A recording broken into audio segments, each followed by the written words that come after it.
Hello, my dear students. A very good morning to all of you. So, today we are going to continue with the topic changing the text alignment. So, first, let us study what is alignment.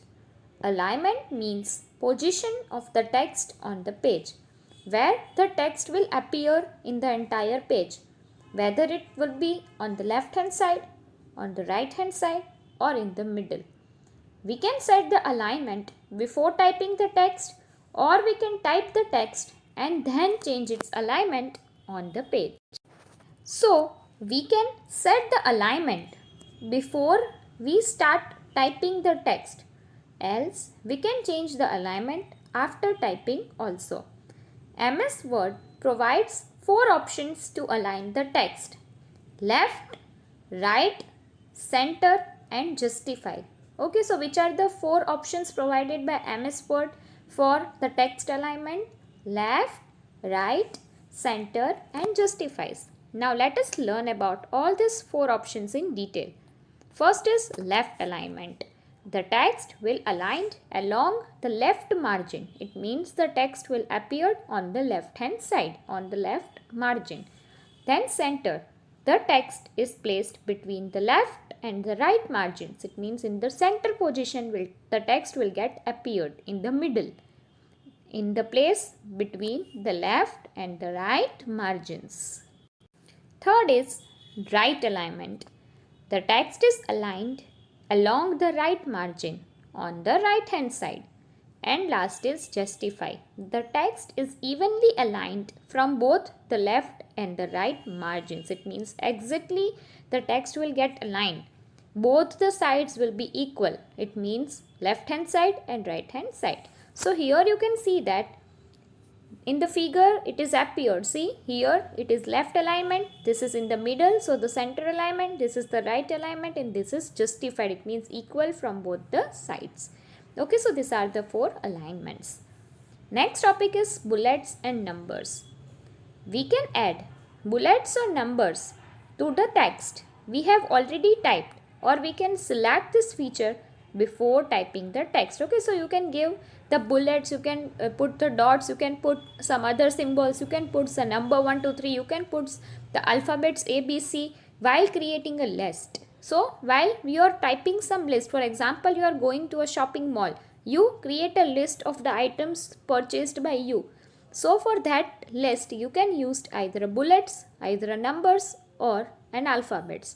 Okay, so you can add a bullets or numbers to the text which we already typed. It means already if you have typed a text, after that also you can add the numbers, or you can add it before typing the text too. So here an example is given of bullets.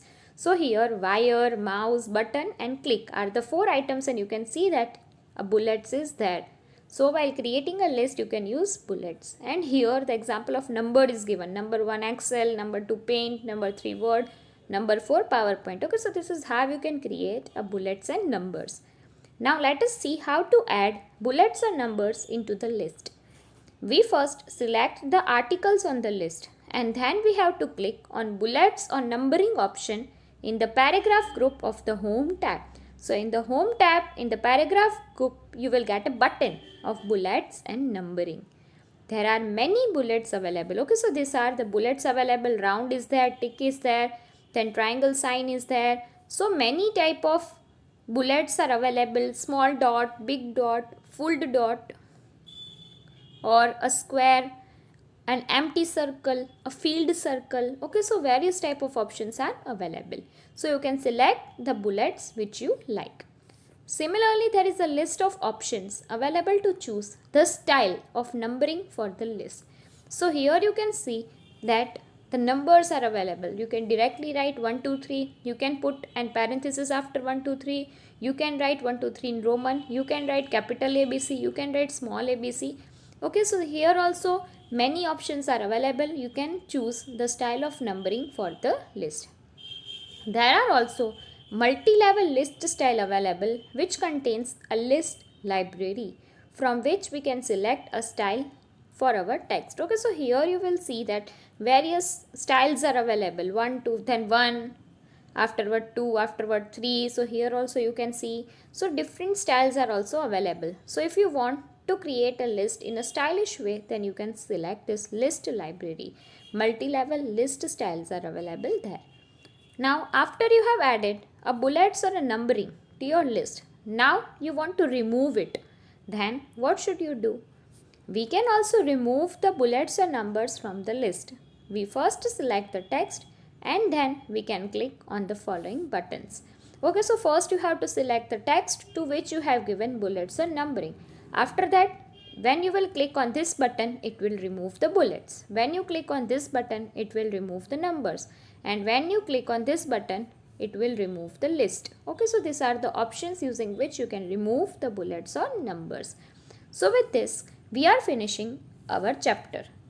Now let us move towards the keyword. First is alignment. Alignment means a position of the text on the page. Next is bold. Bold means darkened. Then highlight. Highlight means mark the text with colors to emphasize it. Then subscript. Text appearing below the line. Superscript, text appearing above the line. So these keywords you have to write in your computer notebook. Then the exercise A, exercise B and exercise E you have to write in your computer textbook. While the exercise D, that is answer the following questions, and exercise C that is answer the following questions, and exercise D, that is write the commands, or that you have to write in your computer notebook.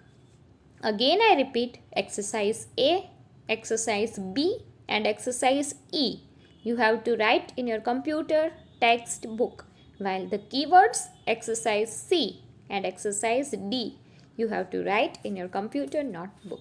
Okay, so we will meet again with a new chapter in our next session. For now, bye bye. Have a great day ahead.